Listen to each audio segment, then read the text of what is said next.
In this video, I want to talk about what I think the difference is between being antinatalist and being child-free, and why I think those are important distinctions, but why I don't think they should lead to any tribalism, and how actually I think it's important that the two groups cooperate, and why the overlap is actually quite beneficial for both groups.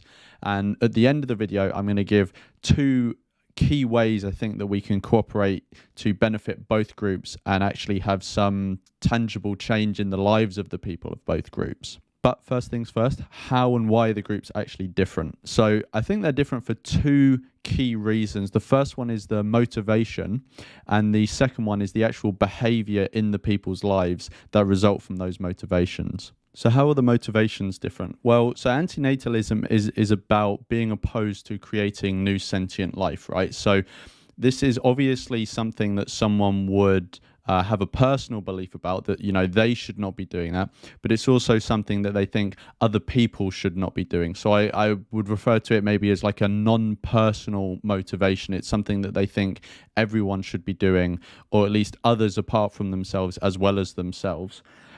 This could be analogous with, say, for example, opposing animal exploitation, so then not wanting to contribute to that yourself as much as is possible. And also, to give another example, being opposed to something like the mutilation of the genitalia of children. You would obviously be opposed to that yourself, and if you had a child yourself, you would not do that. You would not sort of inflict that on them. But also you'd be opposed to other people doing that, and you may want to pursue legislation that outlaws that and criminalizes it so that people that do it will be prosecuted. Being child-free, on the other hand, is simply just not having a child yourself, whether that be a biological or adopted child. So you don't necessarily think that other people should act in the same way. This could be like, for example, choosing whether or not you do certain drugs, or it could also even be sort of a statement, the reason why you don't have a child. It could be, for example, opposing certain gender norms, but you don't necessarily think that other people should be doing the same thing. So I think that's the difference between the motivations. I think antinatalists have a non-personal motivation and child-free people have a personal motivation. And then to move it on to behavior, I think that the key difference between antinatalists and child-free is whether those two groups can or cannot have children. So, for example, if I take child-free first this time, if you're child-free, by definition, you're not going to have a child, whether that be biological or adopted, right? It's in the definition. Whereas with being antinatalist,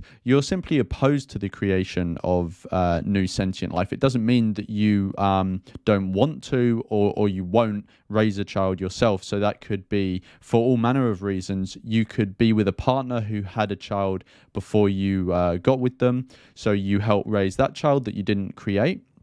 It could also be that you adopt a child or foster a child. It could also be that you yourself have had a child in the past, but you've only become convinced of antinatalism since then.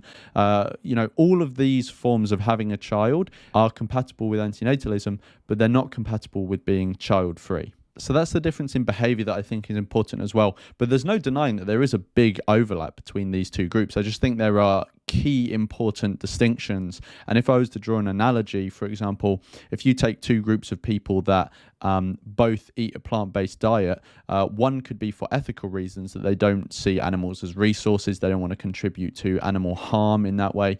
But another group could be not eating animal products for environmental or health reasons, for example. If someone on face value saw these two groups, they may not actually realize there's a distinction, but actually there's an important distinction, even though certain behaviors they do will be the same or overlap a lot. So, for example, in that group, someone who's doing it for ethical reasons also wouldn't go to a circus that had animals, but someone who was doing it for environmental or health reasons may well go to that circus. Like with antinatalism and child-free, there's a big difference there. So, for example, antinatalists may be opposed to assistive reproductive technologies, whereas someone who's child-free wouldn't necessarily have an opinion on that. However, even though I think these are identifiably different groups and there are key distinctions between them, I don't want to play into any tribalism between these groups. I'm not trying to put a wedge between the two groups so that there can be some sort of, fight between them or anything like that. I actually think it's really good that the two groups overlap a lot because there are tangible benefits that come from that. And that's what I want to go into next. So at the start of the video, I said I was going to put forward two sort of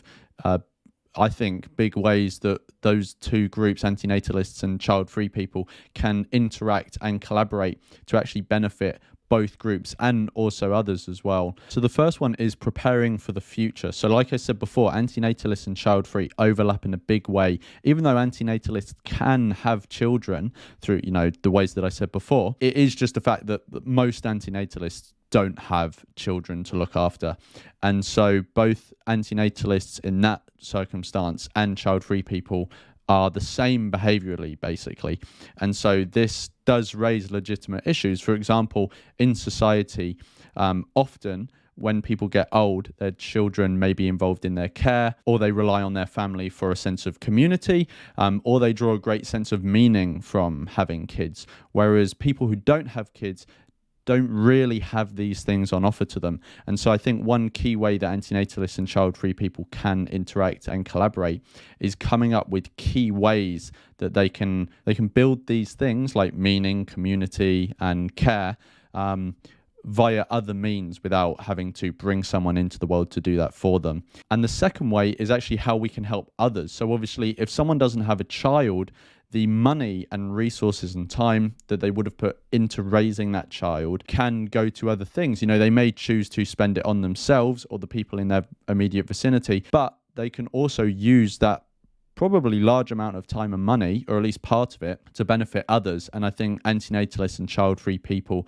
can have a discussion about what are maybe the best ways to do that are still in alignment with how they view the world, that may be slightly different or very different to how the vast majority of people see the world. So those are my thoughts on why I think child-free and antinatalist are different, why I think that's an important distinction, but why I don't think it should lead to any tribalism, and how actually I think the two groups overlap and can actually be really beneficial to each other and lead to important collaborations in the future to benefit both groups and potentially other people as well.